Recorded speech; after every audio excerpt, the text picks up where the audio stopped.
Hello everyone, welcome back. In today's class, we are going to discuss some of the advanced scheme for convection. As we have been seeing through the last few classes, we did the stability analysis, we did the modified partial differential equation analysis for many different schemes, mostly FTCS, FTBS, implicit approach, explicit approach and so on and so forth. We also did the error analysis and we looked at the dissipation error as well as dispersion error.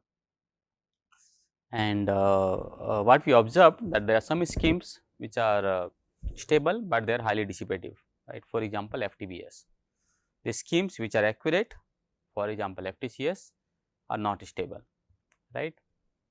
So, today we will look at some more schemes which basically tries to balance out these errors and also give you the stability. Okay. So, let us start the class today. So, this is our linear convection equation. Okay. These schemes that we will be discussing today is only for the convection equation, because you know that the diffusion schemes it already has that diffusion.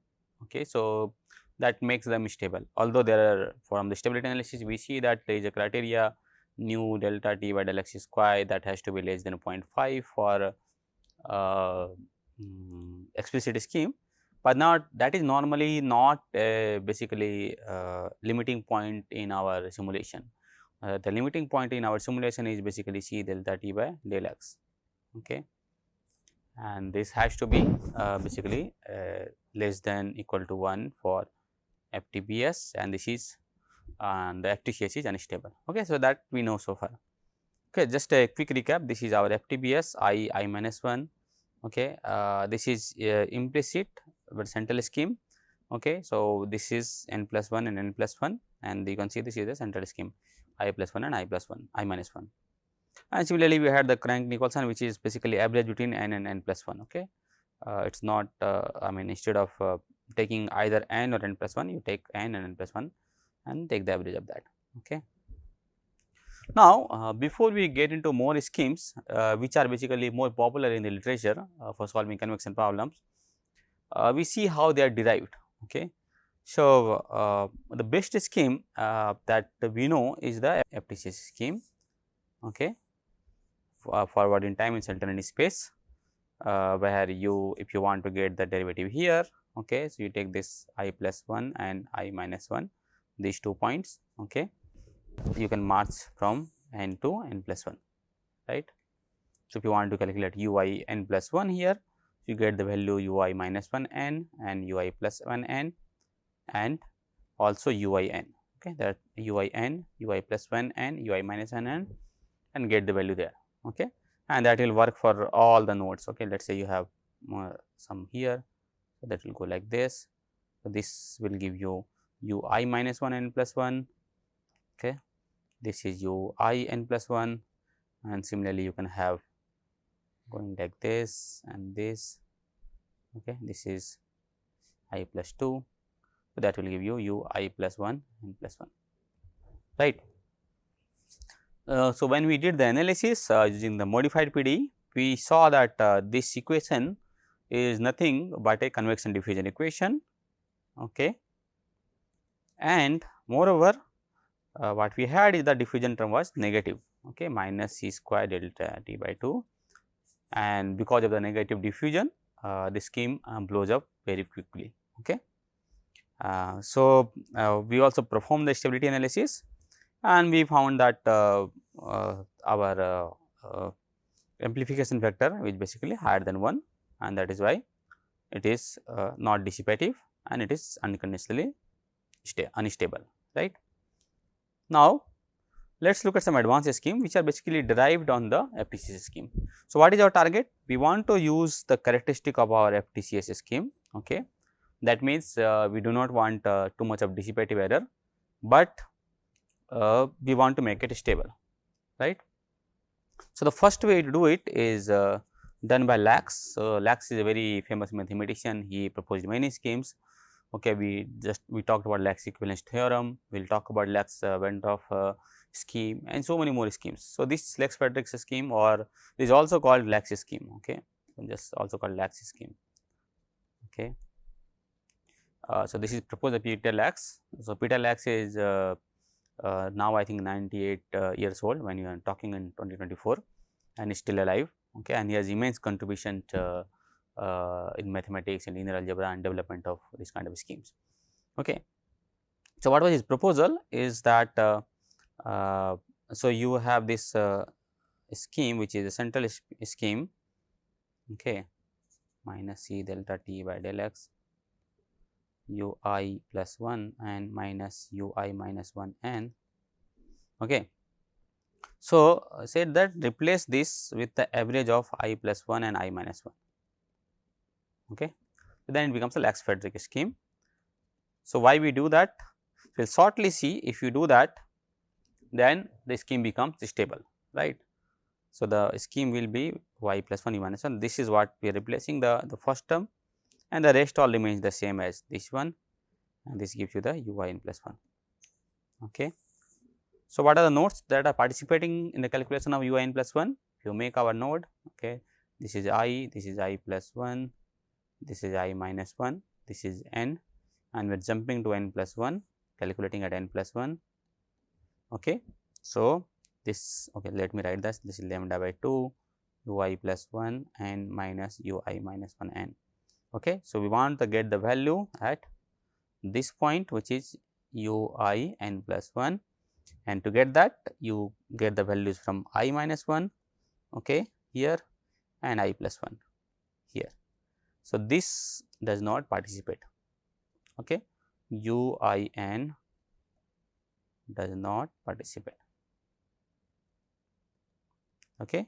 We are trying to calculate u I n plus 1, but u I n does not participate. Okay. Similarly, if you want to calculate u I plus 1 n plus 1, then u I plus 1 n will not participate. Okay. Now, let us look at the sum of the properties of this scheme. Okay. So, what we will do, we will go through our regular analysis. One is the modified PDE, another is the stability. Okay. Let us look at the stability first.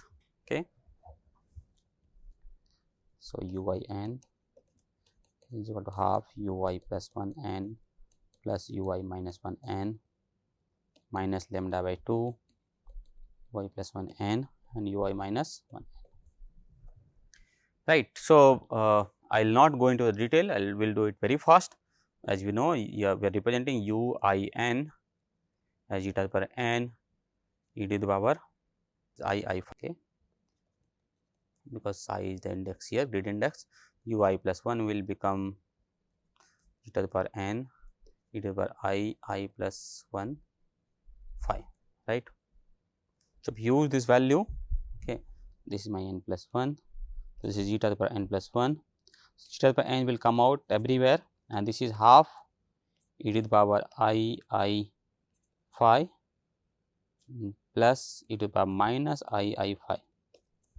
So, basically I am taking this e to the power e I phi common on both the sides, the entire thing is multiplied by e to the power I phi.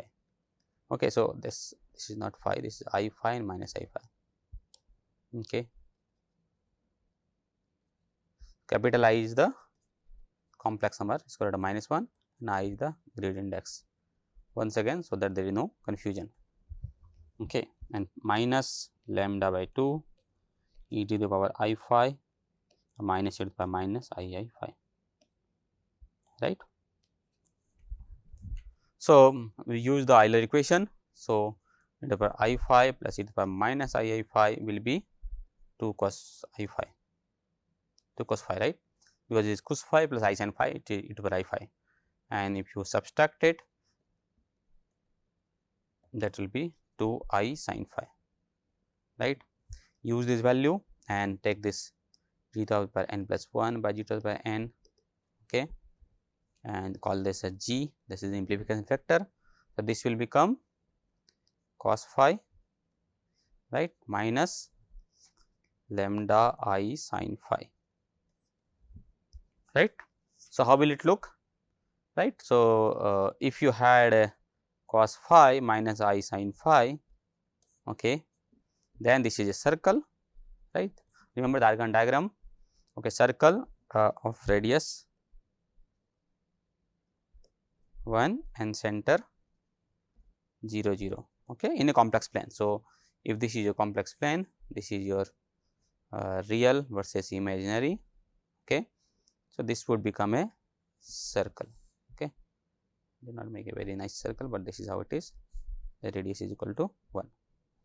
But what we have is g equal to cos phi minus I sin phi into lambda, right, that is what we have, okay, lambda I sin phi. So, now what will it be? This is an ellipse, okay, centered at, because there is nothing adding here. So, centered at 0 0, and the major axis will be the cos phi, the term multiplying the real number, that is major axis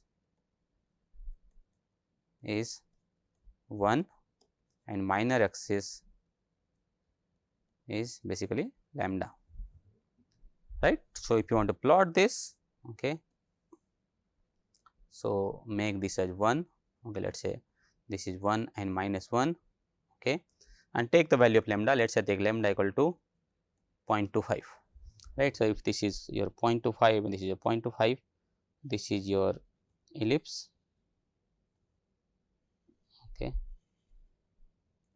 If you have lambda equal to let us say 0.5, then let us say this is my 0.5 and 0.5, so this is another ellipse, okay, this is your, this is 0.25, this is 0.5, and if you have the value as equal to 1, okay, then that will be a complete circle, okay. This is lambda equal to 1, and if you have lambda greater than 1, let us say lambda equal to 1.25, then you will see that your this minor axis or the imaginary axis will become bigger, and that would become like this.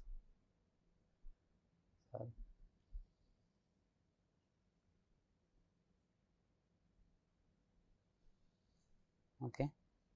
Now, this is your 1.25 and this is your 1.25. Okay, sorry, the curve does not look very good, but I will show you the plot which I generated using MATLAB. Okay. So, you can see that for all the cases below 1, okay, take any point, that will be the your amplification factor. So, how do you get the amplification factor? So, G is basically square root of x square plus y square. So, from the origin draw a line, and you can see that anywhere up to 1. So, here the G is equal to 1 for lambda equal to 1, for all other cases G is less than 1. So, this is our region of stability, right. So, this is all our region of stability, okay. And if you go outside, okay, so if you take go outside anywhere beyond lambda equal to 1, then this is G is greater than 1. So, that is unstable. So, this scheme is stable for lambda less than 1, right. So, this is what we show for the less than equal to 1 for the Lax-Friedrichs scheme. Okay. Let me show you the plot that we got it here. Okay. This is what I was trying to draw. Okay. So, entire this region is our region of stability up to lambda equal to 1. So, this is lambda equal to 1 plot. Okay. So, this is all stable, and if you go beyond that, okay, lambda equal to 1.25, this is green circle, and if you take a line from this axis from the center, this is G is greater than 1. So, that is unstable, right. You can easily plot this using any tool like MATLAB or maybe Python, whatever is you are convenient with. Okay. Now, let us discuss a little bit about the other properties of this scheme, right. So, we want to do this modified PDE analysis, okay, for this. So, that will be ui n half ui plus 1 n plus ui minus 1 n and minus lambda by 2 ui plus 1 n minus ui minus 1 n. Okay. So, how we used to do MPD, if you recall. Okay. So, we will use the Taylor series for both time and space. Okay. So, if you do u I n plus 1, that is u I n, and then you will have derivative with respect to time. So, delta t u t I n plus delta t square by 2 u t t I n. Okay. And similarly, if you use this u I n plus 1 n, this is u I n plus delta x u x I n plus delta x square by 2 u x x I n, okay, and so on and so forth, right. If you have u I minus 1 n, that is u I n minus delta x u x I plus delta x square by 2 u x x I n minus delta x square delta x cube by factorial 3, that is 6 u x x x I n, and so on and so forth, right. So, this can be written as u I n plus delta t u t I n plus delta t square by 2 u t t I n, okay, plus right hand side I will use another color, okay. So, this if you add these two, okay, so what will happen, all these odd derivatives will cancel out and even will remain, right, and the 2 will cancel out with this 2, because u I n plus u I n, that will become 2 I u I n.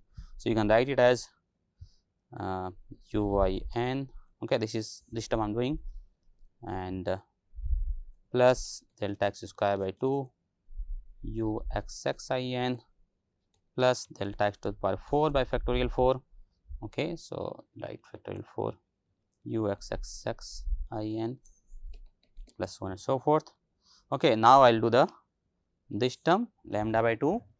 So, now instead of adding, we are subtracting. So, write lambda by 2 as c delta t by del x, okay. So, c delta t by 2 delta x, okay, and now the odd derivatives will cancel out and even will remain, right. That and 2 is there, the 2 will cancel out all the, because you will add 2, so this will become 2 delta x, that will cancel out by when you divide by 2. So, that will become delta x. So, let me remove this 2 here. So, this is delta x u x I n, okay, plus delta x cube by factorial 3, okay, u x x x I n plus delta x to the power 5 by factorial 5 u x x x x I, and so on and so forth, okay. This is minus sign, okay. So, what we used to do now, so what we need to do, we need to write in a form which is basically u t plus u c u x I is equal to something, right, and then we are trying to find out what is my leading truncation error, okay. That will give us the modified PD equation, okay.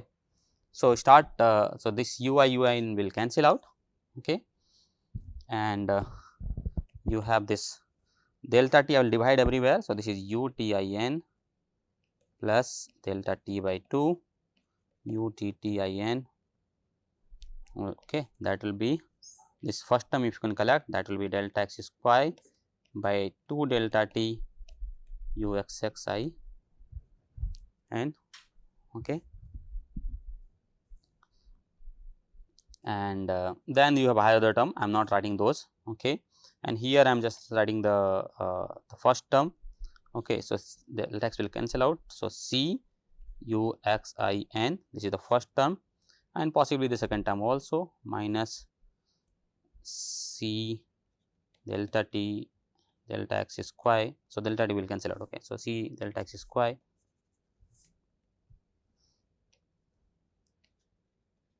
by factorial 3, that is 6 u x x x I, right, and then other terms, okay. Now, we will collect these two together, okay. This is u t plus c u x I n, okay. Now, start collecting similar order term. So, this is now delta x square by 2 delta t u x x I and minus delta t by 2 u t t I, okay, and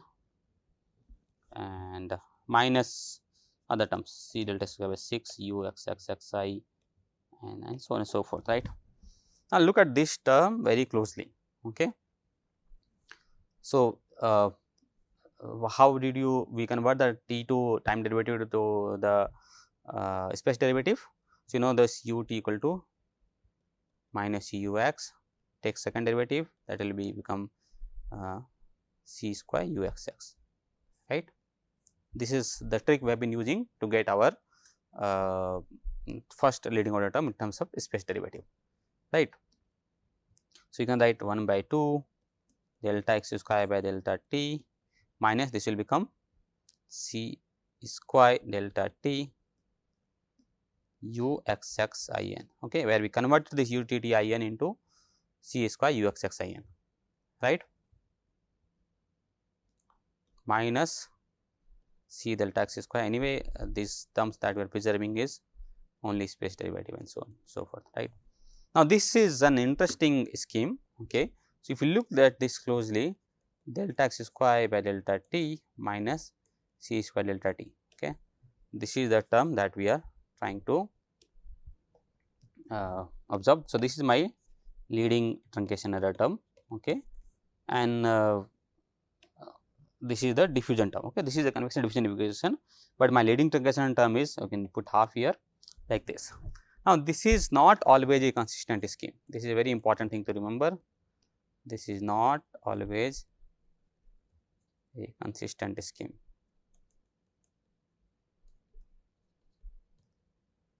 Recall the definition of consistency, okay, as delta x tends to 0, delta t tends to 0, okay, your leading truncation error or all the truncation error rather should go to 0. That means your finite difference equation should become the PDE exactly. Okay. If you look at this case, okay, if delta t goes to 0, this does not go to 0, right. So, the only way this scheme can become a consistent scheme is that when delta x tends to 0, delta t tends to 0, okay, when goes to 0, your delta x square by delta t should go to 0. Okay. So, this is a very important aspect that I want you to keep in mind, that for consistency of this scheme, your term delta x square by delta t should go to 0 as delta x goes to 0 and delta t goes to 0, right. So, if the scheme is consistent and stable, then only you will get the convergence, right. So, this you have to guarantee for consistency of this scheme. The other important observation that you could do is basically what you can do is maybe I will do this delta x by 2, okay, and this become, so I am writing this term delta x by delta t minus c square delta t. So, probably to take c also, c delta x by 2, okay. So, this will become delta x by c delta t and this is c delta t by delta x, okay. This is u x x I n, okay.